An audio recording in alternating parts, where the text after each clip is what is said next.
dabar ausytės stačios, čia pas mus atvyko svečias.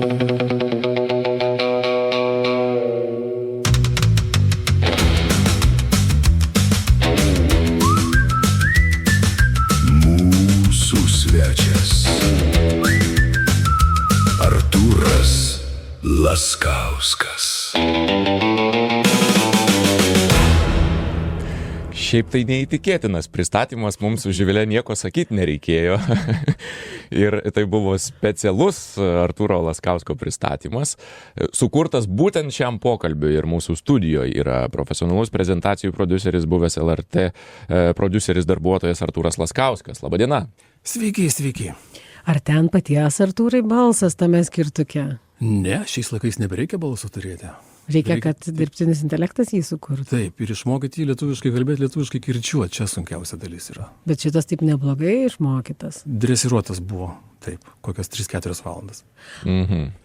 Šiaip tai malonu jūs matyti, Artūrai, mes čia jūs pristatėm ir kaip buvusi LRT prodiuseriai, bet gal dabar pasikalbėkime apie esamas realijas, jūs esat profesionalus prezentacijų prodiuseris, ar galim mes pasinerti į tą jūsų prezentacijų kūrimo nematomą virtuvę arba užkulisius? Pavyzdžiui, ar šiais laikais PowerPointas dar gali būti nustebinantis žmonės? Gali. Šiaip Šveicarijoje 2011 metais buvo įkurta politinė partija, kurios pavadinimas Anti-PowerPointo partija. 8 didžiausia partija pagal narių skaičių Šveicarijoje ir neklauskite, ar tarp mūsų nėra tos partijos narių. Dabar jau išėjus į atsargą, taip.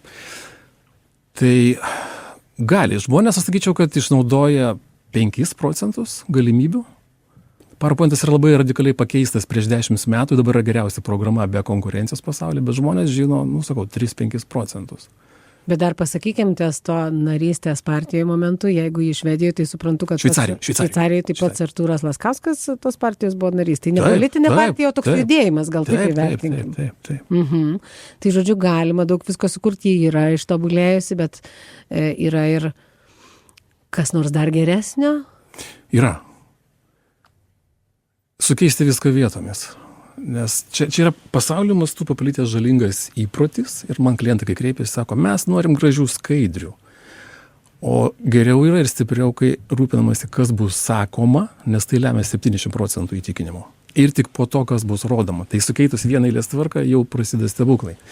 O tada, aišku, ir tos pačios skaidrės gali būti kitokios. Mes čia prieš porą metų tokiam tarptautiniam renginiui buvom Italijoje ir organizatoriai ten ir žmonės prie technikos, kur dirba, sako, jūs mums atnešėt video, supausim stabdysit ar kaip, sako, ne, čia PowerPointas, kaip. Jie net nesuprato, kad ten ne video, kad ten PowerPointas. Tai galimybės yra visai kitos. Tik aišku, kai žinai, ko tu nori iš jo.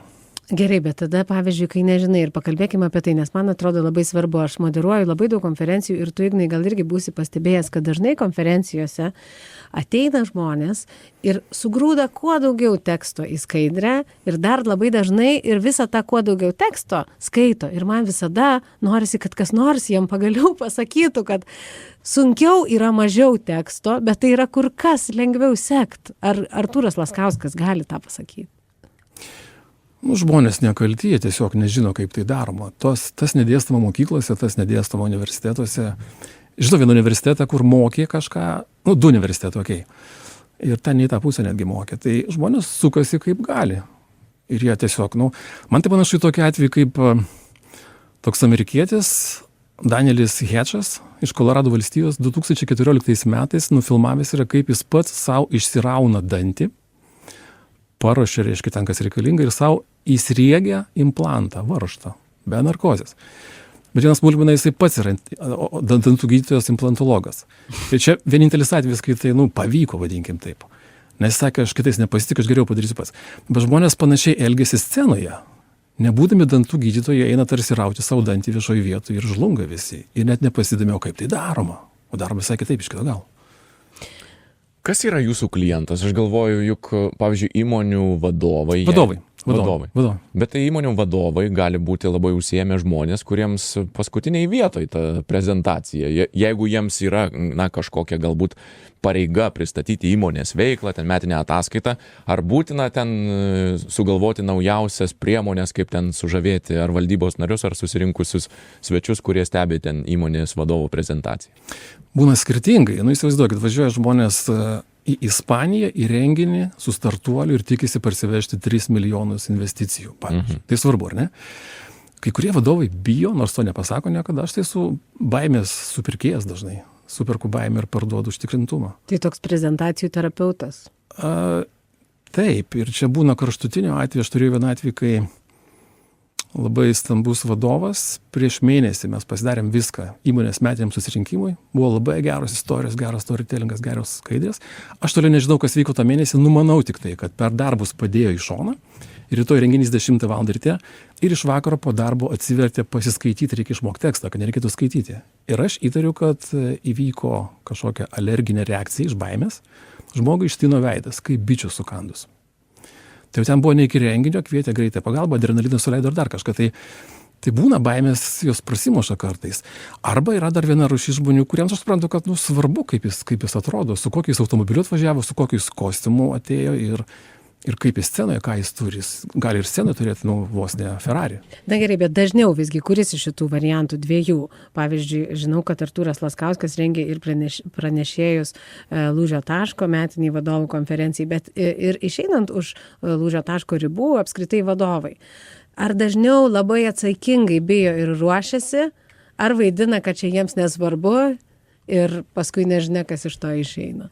Gal neturi laiko daugelį atvejų, bet tais atvejais, kai svarbu, tai tada ieško pagalbos iš šono, nes jie tiek neskirs valandų niekada, kiek aš skiriu. Sakysim, tam pačiam Lūžio taškui konferencijai vienais metais buvo tema Prancūzijos svetimšalių legionas.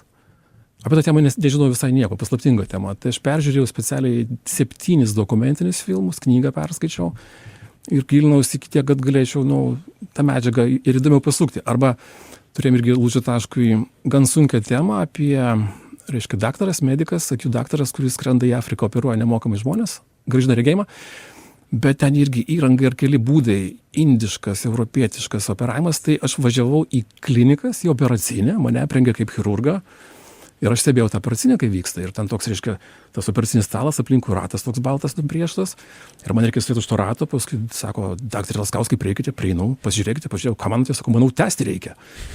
Ir tada po to tu gali, o personalas kitas nežino, kas čia toks, nes manęs nepristatė, niekas, tai man reikėjo neišsiduoti.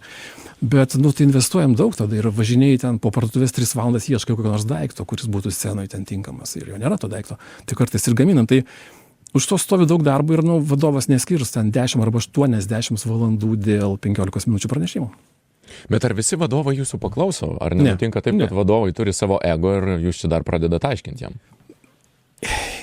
Yra pasitaikę kelis kartus gyvenime, kai iš aplinkos sužinai, kad įmonėje visi jo bijo, nieks jam nieko neprieštarauja, o aš nei bijau, nei prieštarauju. Tai vienas yra atsisakęs, o dabar turėjom kitą atvejį, kur po kelinto karto patikėjo, kad reikia, tai kiti stebėsi, kaip aš įtikinau. Tai būna visai. Su profesūra yra sudėtinga. Žmonės daug kalbantis, studentų turi, daug metų stažas, įsivaizduoja, kad jie viską žino. Kalbėt moka, nepaskęsta. Nebijo.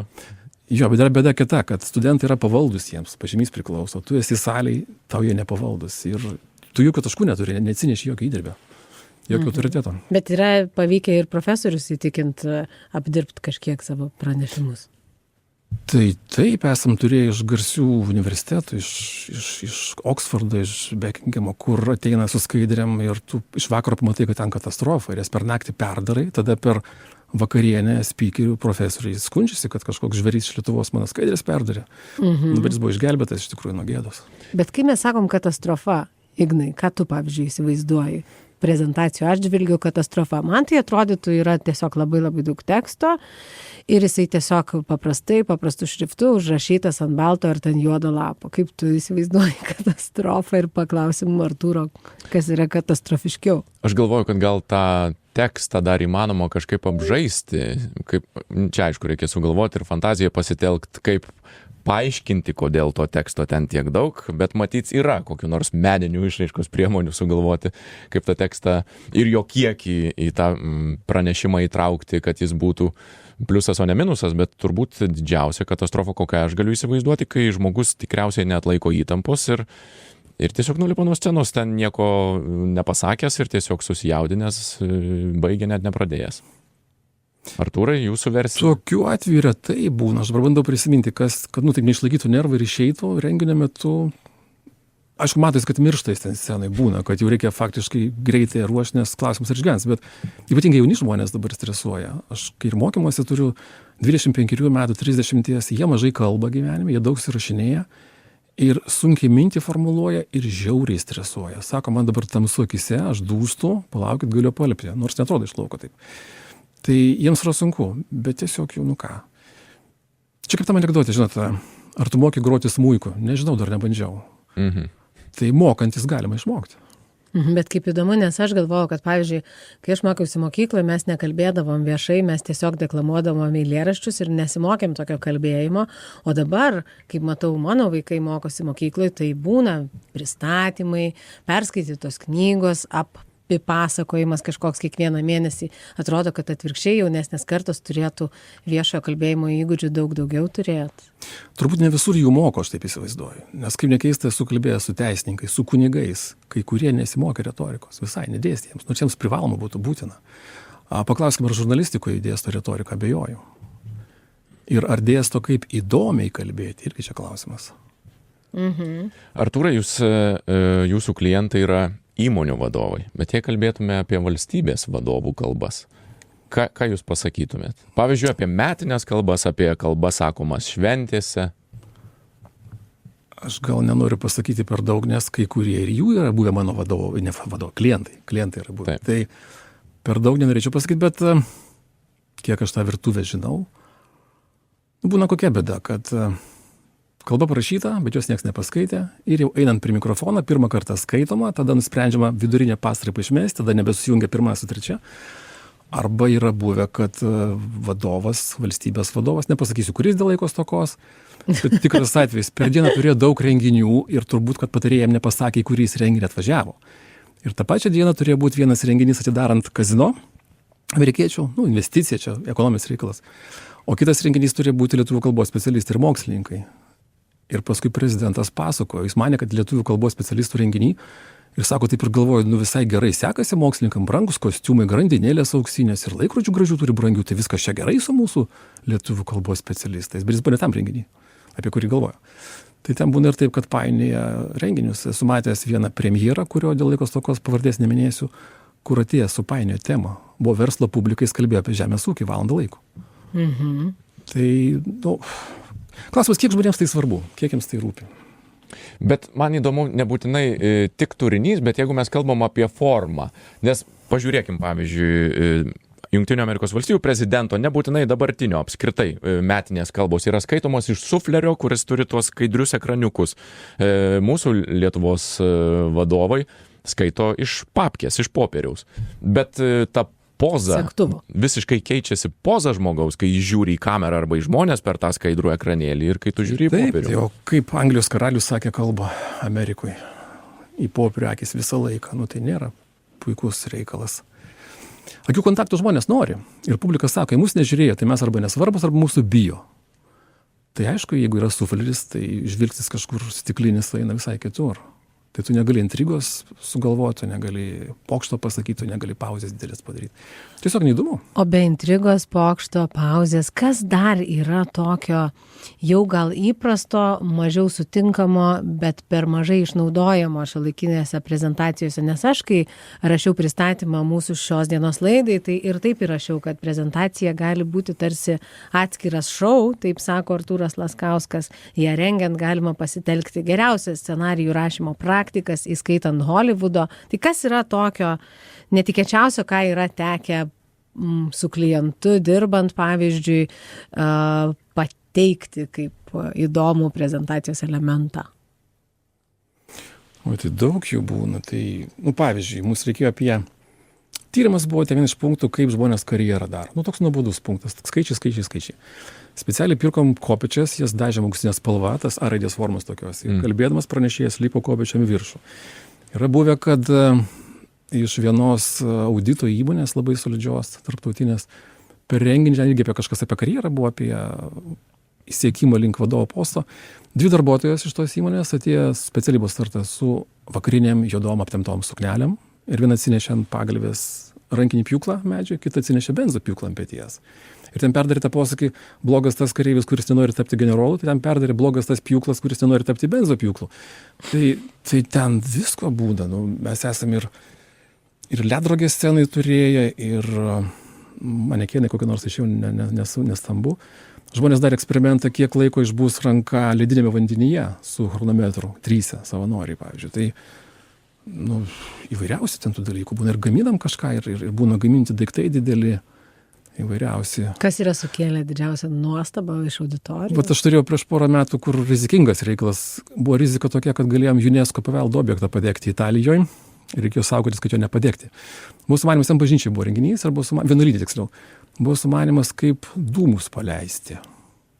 Nes kalba ėjo apie nuodingas dujas, kenksmingas bent jau dujas, mokyklos klasėse, CO2 kaip iškvėpimas. Per pusę valandos faktiškai patalpa užsipildo ir tada yra kaip, slopinimas žmonių, nebe mokslai rūpi. Ir mes norėjom pademonstruoti, tai vežiau pranešėjus 5 su dujokaukėmis sceną išėjo. Buvo noras paleisti dūmus ir sakyti, žiūrėk, dabar čia nuodingos medžiagos, jeigu eina, kaip jūs jaučiatės salėje. Bet negali į lėktuvą dėti kažko baisaus ar ten, kad nuskraidinti. Tai ėmėm tokius, turbūt sodo purkštuvai, oranžiniai ryškus, galima ten nuodus purkšt, ką žinau, kenkėjus. Tai ėjo 3 su dujokaukėm ir į salę pradėjo purkšt kažkokią aerozolį. Tai salė žmonės nežinojo, čia kas. O tuo metu tekstas buvo toks, kaip jums patiktų, jeigu dabar jums paleistų cheminių medžiagų kenksmingų. O jeigu dar dozę padidintume. Ir taip paskui pasakė, nebijau, kad čia vanduo, aerozolis, bet yra tikrų medžiagų ir taip toliau. Svarbiausia idėja turėti. Skaičiu, kokią idėją, o toliau kūryba. Bet ir pinigų gal? Kai kuriais atvejais taip. Jeigu tai svarbu. Mes pratęsim mūsų pokalbį, nes įdomu, kiek šiais laikais svarbu prikaustyti auditorijos dėmesį nuo pirmų minučių ir ar apskritai šiais laikais dar pavyksta nustebinti paprastom kokiam nors priemonėm. Gal ar užtenka tiesiog gerai kalbančio žmogaus, kuris galbūt charizmatiškai kalba, išmano savo sritį, ar jau reikia ir specialių dažytų kopėčių skirtingų dydžių. Tai mes pratęsim pokalbį po muzikinio kūrinio. Čia studijoje Artūras Laskauskas, profesionalus prezentacijų prodiuseris, buvęs LRT prodiuseris, dabar muzikinis kūrinys, po kurio pokalbį pratęsim. Vasaros popietė. O dabar ausytės stačios, čia pas mus atvyko svečias. Mūsų svečias. Artūras Laskauskas.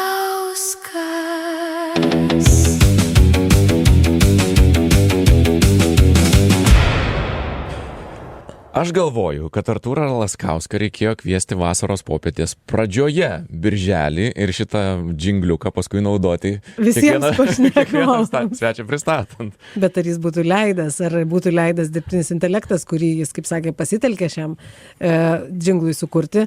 Ir įdomu, ar Artūrai apskritai yra įprasta šiais laikais pirmiausia pagalvoti apie dirbtinio intelekto pagalbą, kuriant, kad ir tą pačią prezentaciją. Per paskutinį pusmetį čia kas antras ateina, sako, tekstą jau prašiau, ką sakysiu, ir matosi, kad ne jis rašė. Skaidrės irgi bando daryti, čia tokia nauja liga. Tai bėda, sakyčiau, yra dviguba. Jau pirma iliuzija, kad tu ateisi su PowerPoint'u kaip su sufleriu ir kažkaip prašoksi. Tai, netgi tokia sąmokslo teorija yra, kad PowerPoint'as buvo sukurtas tam, kad apgautum vadovą, jog pasiruošiai, arba sudarytum įspūdį tokį. O antra bėda, kai dviguba iliuzija, PowerPoint'as iliuzija, kad bus gerai, ir antra iliuzija dirbtinis intelektas. Ir tie 2 daiktai sumuoti, tai yra Molotovo kokteilis scenai. Ir nesėkmė garantuota. Ir žmonės tie, kurie naudoja tą dirbtinį intelektą, sako, labai sunku tą tekstą pasakyti, nes jis ne mano. Sakiniai ne mano, konstrukcijos ne mano, ir aš nesuprantu logikos ir, sudėtinga yra. Tai čia nesprendimas, bet bando žmonės tą daryti. Bet jeigu pasitelki pagalbą, pavyzdžiui, profesionalų prezentacijų prodiuserį, tai irgi ne kaip skamba tau tekstas, jeigu jis yra jo parašytas, ar visgi netenka rašyti tekstų, o kartu jūs kūrėt kažkaip turinį. Tai tekstus su autoriais, su pranešėjais taip kūrėm. Yra buvo ir taip, kad matai, tarkim, medikas operuoja ten visą savaitę po daug valandų ir lieka iki renginio nebedaug laiko, tai ateini pas jį ten kur nors Lazdynų ligoninėj kabinetą ir diktuoja tekstą 3 valandas ir padiktuoja visą tekstą, jis užsirašo. Arba sėdim ir diskutuojam, į ką tai būtų panašu, kad būtų nemokslinis, o per buitinius pavyzdžius, per metaforas. Ir sugalvojam, kad turi būti 4 jaunikiai ir ten skirtingi tipažai, vienas santechnikas, vienas anglų lordas ir taip toliau. Tai tenka ir visai būna. Žmonėms reikia padėti. Ar reikia repetuoti, norint gerai pasirodyti scenoje, tą pristatymą atlikti gerai? Gal kartais tiesiog susiklosto aplinkybės, nuotaika sutampa scenoje esančio žmogaus auditorijos nuotaika? Na, tai būtų šiek tiek avantūristiška? Taip, nes, gerai, esu kalbėjęs su amerikiečių prezidentu Ronaldo Reigano kalbų rašymo grupės vadovu Clarku Džedžu, tai jis, pavyzdžiui, pasakodavo, kaip Reiganas buvo vienas geriausių kalbėtojų. Tai trumpą kalbą 20 minučių repetuodavo visą dieną. Ir su grįžtamuoju ryšiu, negi kartais žurnalistų sodindavo, o kaip jūs rašytumėte, jeigu taip kalbą pasakysim, kokia būtų reakcija. Tai po dieną repetuodavo. Mes irgi repetuojam prieš konferencinius pranešimus ir kur būna patys sėkmingiausi pasirodymai, daugeliu atveju, turbūt 9 iš 10 būna repetuota labai daug. Turėjau vieną sportininką, kur mėnesį laiko, kasdien po 3-4 kartus repetavo. Bet aš čia tada nesuprantu, kaip viską sutalpinti į dieną, kai žmogus turi pareigas atlikinėti, ar tai politikas, ar tai verslo atstovas. Juk jeigu tas pristatymas kartą į mėnesį, tai dar gerai, gali ten vakarais gal pasiplanuoti. Bet kai būna, pavyzdžiui, politikų darbotvarkėse daugybė susitikimų, kur įvairiausių kalbų reikia sakyti per dieną ten 5-6, tai ką tada vien kalbas mokaisi, nieko ten dirbti? Ne, čia pagal progą reikia atsirinkti, kai tikrai svarbu. Per metus gali būti 3-4 renginiai, nuo kurių daug kas priklauso. Mes turėjome atvejį, iš Kauno žmogus vadovas skrido į Romą, buvo tos pramonės šakos metinis renginys iš visos Europos ir grinai po prezentacijos prie jo priėjo 7 žmonės, 3 iš jų su rimtais verslo pasiūlymais, jam siūlė, ne jisai siūlėsi. Ir su vienu po pusės metų atidarytas bendra produkcija Kaune, su Bavarijos viena įmonė, didelė ir solidžia, po vienos prezentacijos. Tai klausimas, kiek tai svarbu ir ką iš to nori gauti. Na gerai, o koks gali būti toks bendresnis patarimas visiems? Čia jau dabar aš palengva noriu, kad mes pereitumėm prie tų radijo laikų Artūro Laskausko, kad jis papasakotų, kaip viskas atrodė tada ir netgi pagrosim keletą istorinių skirtukų. Bet jeigu dabar kas nors, tarkim, yra mažesnėme miestelėje, gal toks nedidelis vadovas, kuris dar nėra pasiruošęs ir investuoti į savo prezentacijos rengimą su profesionalu, gal dar nėra tam pribrendęs, bet nori kokio nors gero patarimo. Gal net nebūtinai vadovas, o žmogus, kuris pirmą kartą rengs prezentaciją konferencijoje, gal ir labai mažoj, gal ir, pavyzdžiui, kokio nors miestelio kultūros centre. Koks yra esminis patarimas? 3 žodžiai.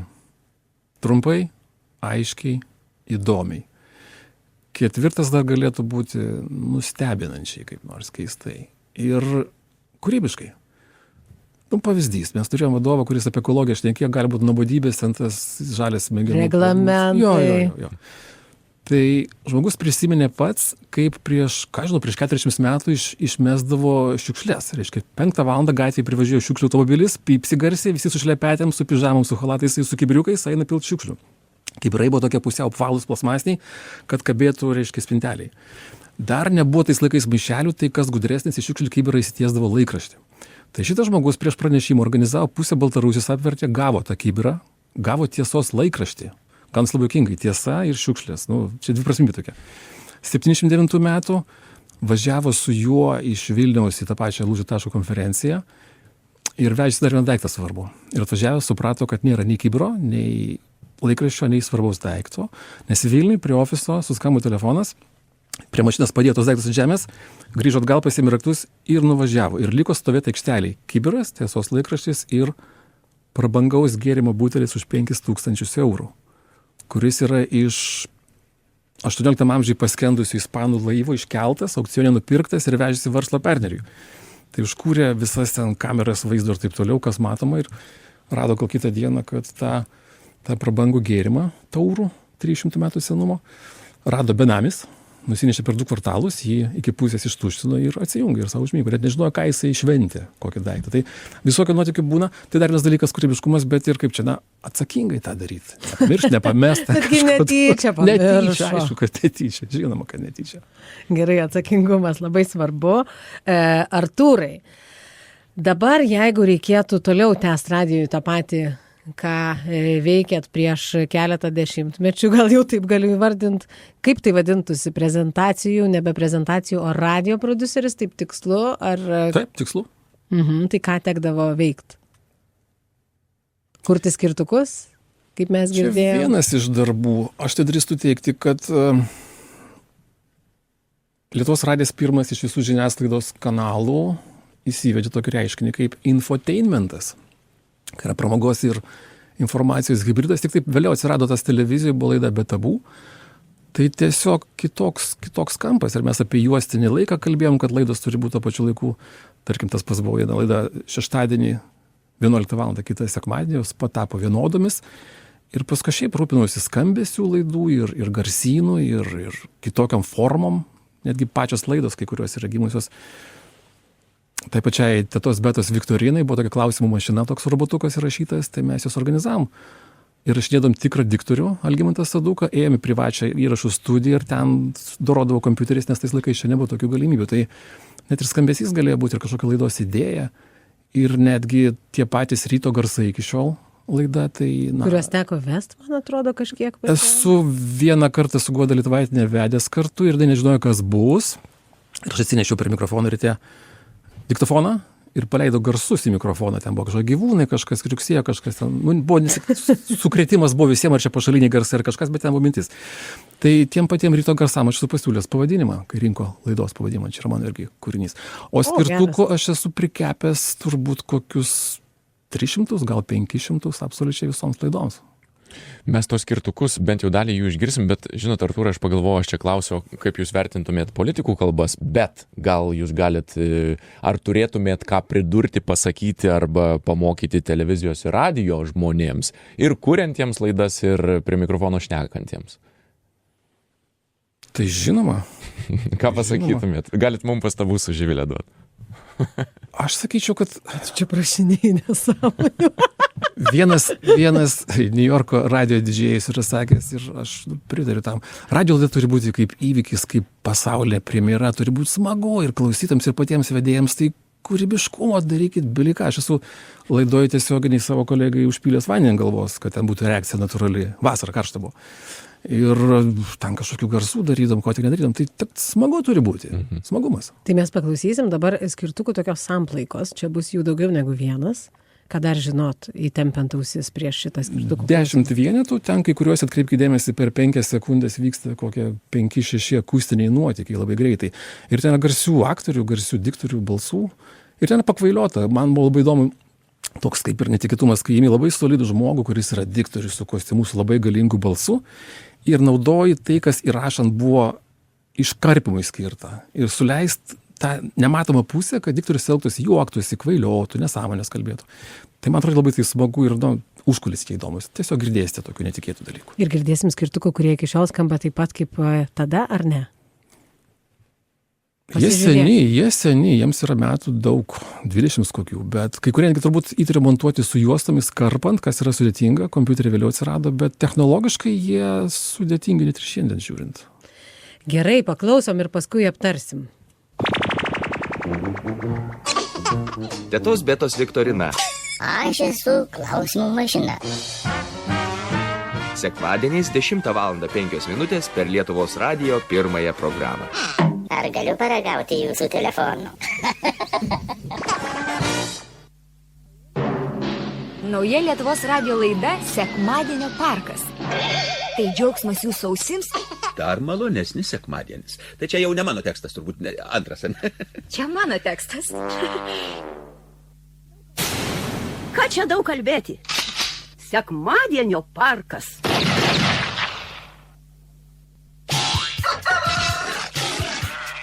Ryto garsuose visi vasaros garsai.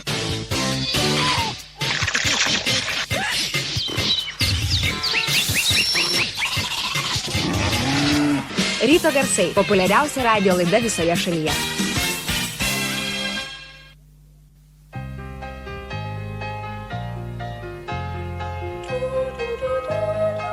Vakaro pasaka per Lietuvos radijo pirmąją programą.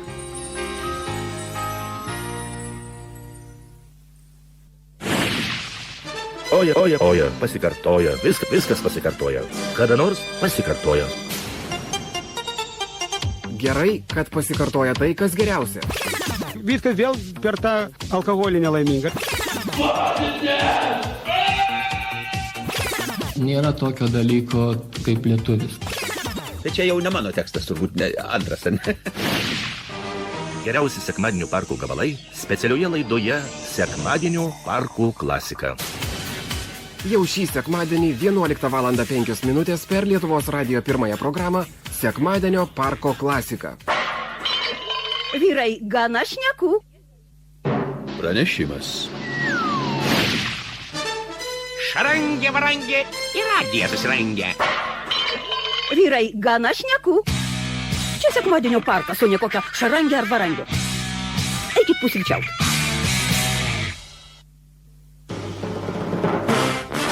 Sekmadienio parkas.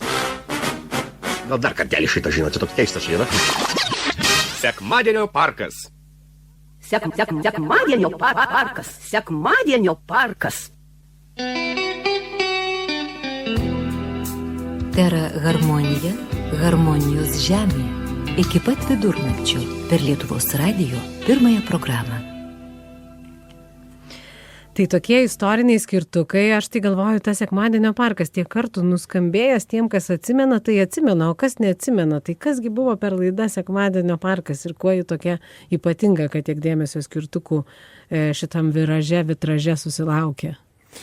Nu, čia infotainmentas buvo irgi ir gera žurnalistika, geri reportažai ir su jumoru ir kita forma. Aistis Zabarauskas buvo autorius, mano geras draugas iki šiol. Nu ir kažkaip su meilė ten buvo daryta, pasistengta. Tiesiog.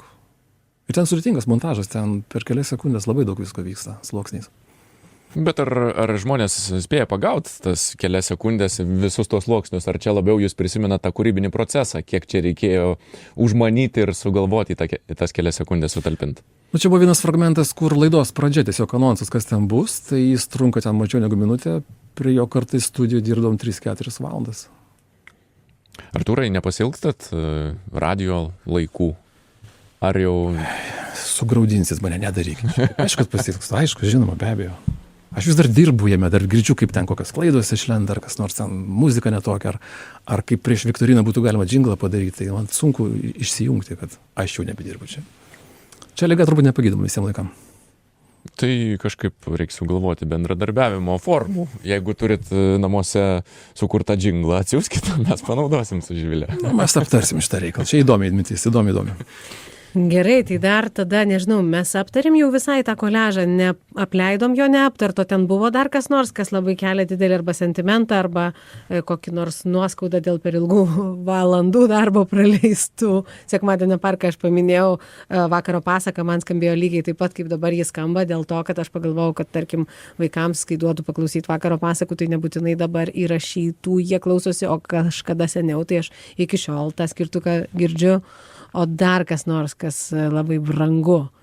Nu, ten buvo superiniai aktoriai, Audris Chadaravičius tame pačiame vakaro pasakos skirtuke. Tai jis prieš, sakydamas žodį, aš dabar girdžiu, jis įkvėpė ir jisai nusišypso prieš kalbėdamas ten su tokia meilė. Nu, ten žvaigždė šiaip, vienas iš geriausių balsų. Esu rašinėjęs savo laiku Arną Rosiną, superinis aktorius ir balsas galbūt geriausias visų laikų. Tai, nu, jie dirbo įdomiai ir iš jų buvo ko pasimokyti. Kągi, Artūrai, mes labai dėkojam Jums už pokalbį, ačiū, kad atvykote ir pasidalijot savo patirtimi ir prisiminimais. Profesionalus prezentacijų prodiuseris LRT, buvęs prodiuseris Artūras Laskauskas viešėjo vasaros popietėje. Mes kviečiame likti drauge su laida ir kviesime pasidairyti, ko galite pasiklausyti LRT radiotekoje.